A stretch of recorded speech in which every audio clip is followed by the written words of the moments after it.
Kelly Ripa and Mark Consuelos have made a career out of letting their audience peek behind the velvet curtain of their lives, whether it's parenting anecdotes, marriage quirks, or those hilarious, too much information moments that keep live with Kelly and Mark feeling like an unscripted comedy. But during a recent taping, the usually lighthearted couple drifted into spookier territory when they opened up about something that gave even their breezy household pause. Their former Long Island home might not have been entirely empty. Yes, the daytime duo claimed they once lived alongside what they describe as a harmless ghost. And while Kelly laughed her way through the story, the wide-eyed way Mark added details left viewers leaning forward in their seats. Could it be possible that the Ripa Consuelos household once hosted an otherworldly roommate?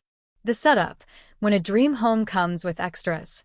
Kelly and Mark have bounced between homes in Manhattan, New Jersey, and the Hamptons, but their Long Island house has always been a fan-favorite topic. It was picture-perfect on the outside, sprawling lawns, sweeping staircases, all the trappings of an East Coast dream home. But according to Kelly, it came with something the real estate listing didn't mention. "We just settled in," Kelly explained on air, brushing her blonde hair back as if reliving the memory, "and the first week, I started hearing things. Little things. Like doors clicking open when nobody was in the hall. At first I thought it was the kids, or maybe the wind. But then it kept happening." Mark, ever the straight man to Kelly's comic storytelling, jumped in. It wasn't just the doors. The lights would flicker. Not in the storm, not during outages, just randomly. And once, the stereo in the den turned on by itself. At full blast. Middle of the night. Kelly burst out laughing at the memory. "That scared me half to death. I thought one of the kids had woken up and wanted to start a dance party. Nope, just the ghost. A friendly presence." Unlike the horror movies they've both joked about watching, the couple insists their phantom wasn't malevolent. Kelly described it as playful, almost mischievous, like a roommate who likes to remind you they're still around. She recalled one particular morning when she was rushing to get ready for live. Her necklace, which she'd placed carefully on her vanity the night before, had somehow ended up across the room, on the windowsill. "I know I didn't put it there," she insisted, shaking her head. Nobody else had been in the room. It was like the ghost was saying, "Good morning, sunshine. Here's your jewelry, over here." Isn't that crazy? Mark, while admitting he's the skeptic of the pair, couldn't deny some of the stranger happenings. "I like to think everything has an explanation: drafts, faulty wiring, kids playing tricks. But there were a few things even I couldn't reason away." The kids' take.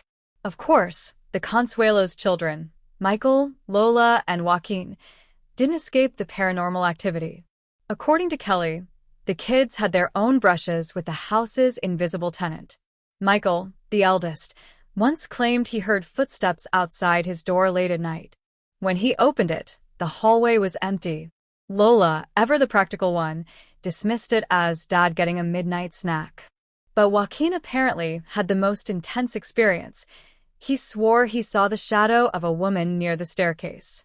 "That was the moment I said, okay, maybe this is real," Mark admitted. Because Joaquin was little at the time.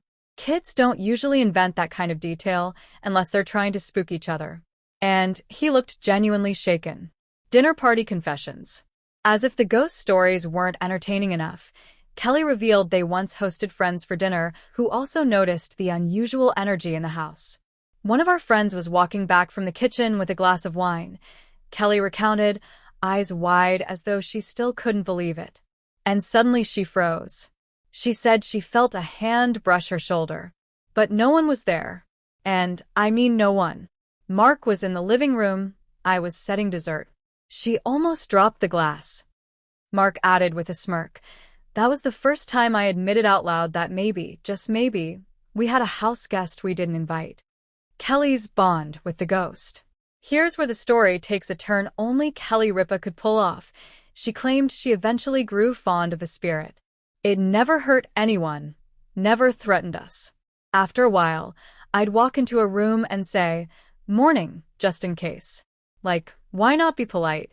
If you're sharing a house with a ghost, you may as well keep things friendly."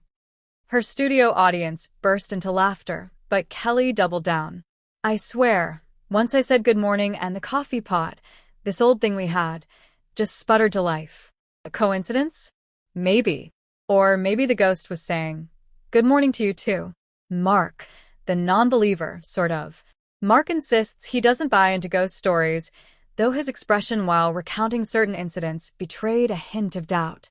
Look, I don't believe in that stuff. But I'll say this, it made me check the locks twice and it made me stop leaving my shoes in the hallway. Because if I tripped over them while the lights mysteriously flickered off, I wasn't going to be the guy who explained it away with just bad wiring. Kelly jumped in with a grin. He's too proud to admit it, but Mark slept with the hall light on for a week. Moving on, but not forgetting.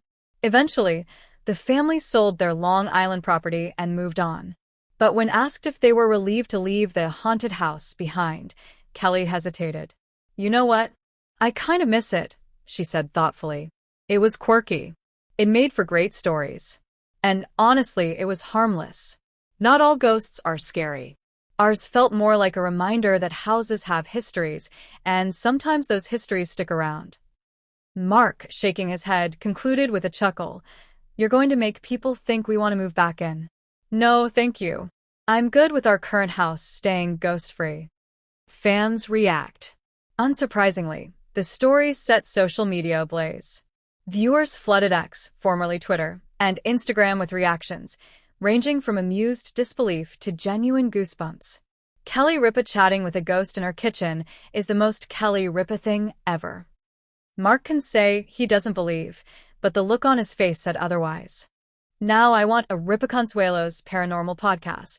Some fans even claimed they'd had similar experiences in their own homes, creating a lively comment section that read more like a ghost hunter's forum than daytime TV chatter.